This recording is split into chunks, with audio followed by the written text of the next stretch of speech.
Želám vám krásny deň. Máte už túto knihu?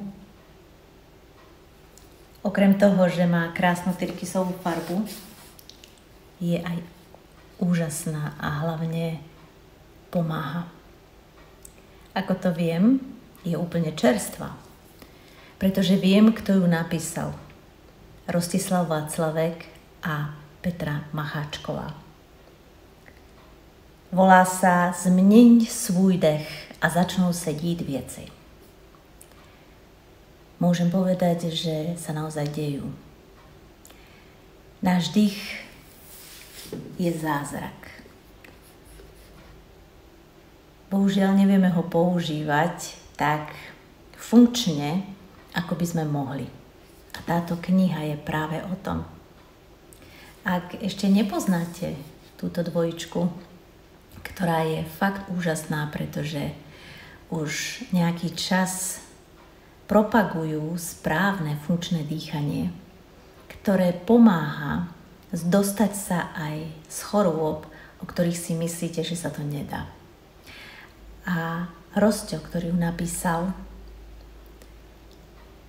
trpel a asi aj stále trpí naozaj zákernou chorobou a je úplne funkčný a vyzerá naozaj zdravo. Takže vám vrele odporúčam pohrať sa so svojím dýchom a táto kniha vám v tom pomôže. Ja som nedávno dostala tinnitus. Určite mnohí viete, čo to je. Neodbytne vám zvoní v ušiach v jednom kuse a uvádza vás to občas do šialenstva, pretože keď zostanete v tichu, tak počujete pískanie alebo šumenie. A u mňa sa to prejavilo ako veľmi hlasné šumenie v rytme srdca.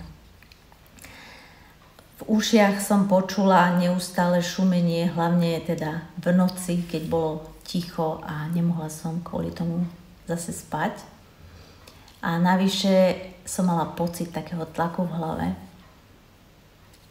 A zrovna vtedy mal vysielanie na YouTube Rosťo Václavek, ktoré sa týkalo tohto tinnitu. A bolo tam cvičenie, aby sa zabránilo tomu tinnitu, aby sa zjemnil alebo možno aj odstránil. Samozrejme som neváhala a tento dýchanek, ako to Rosťo nazýva, som si pozrela. Začala som to aj cvičiť. Cvičila som to asi týždeň, 2 v kuse a potom, samozrejme človek lenivý, som občas aj vynechala. Ale bola som v tom dosť poctivá. A viete, ako to dopadlo? Po mesiaci, a to si presne pamätám aj ten dátum, 30.8.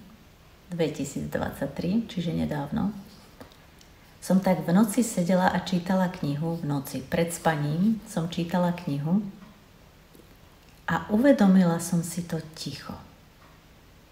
A uvedomila som si ešte jednu vec. Ja vôbec nepočujem žiadne šumenie. Toto cvičenie naozaj pomohlo. A nie je to prvýkrát, kedy som vyskúšala Rosťové cvičenia, návody na to, ako funkčne dýchať. A vždy to zabralo. Dokonca sú tam návody, jeden je skvelý, ak ste zimomriví sa povie, asi zimomriví ako ja, tak pri jednom cvičení sa udeje to, že zrazu sa vám zahrejú nohy aj ruky. Končeky prstov mávam ľadové, teda hlavne v zime. A vlastne aj teraz, keď to tak cítim. Takže vtedy, keď som cítila túto zimu, vážne som si, to bolo v zime, som si vyzula ponožky. A po tomto cvičení v priebehu neho som už začala cítiť, ako sa mi zohrievajú nohy aj ruky. Je to naozaj, by ste povedali, až kúzelné. vrele vám odporúčam kúpiť si túto knihu, čítať ju a hlavne používať. Pretože, ako hovorí pán Einstein, nebudem ho citovať, pretože si to presne nepamätám, iba ho parafrázujem. Ak očakávame, že pri tých istých činnostiach alebo konaniach sa udeje niečo iné než doteraz, tak sme blázni. Pretože musíme začať veci robiť inak. Tak ako si to v Zemi slobody stále hovoríme, musíme začať robiť veci inak, aby sa udialo niečo iné. Takže želám vám krásne dýchanie, funkčné dýchanie a zdravie, radosť zo života.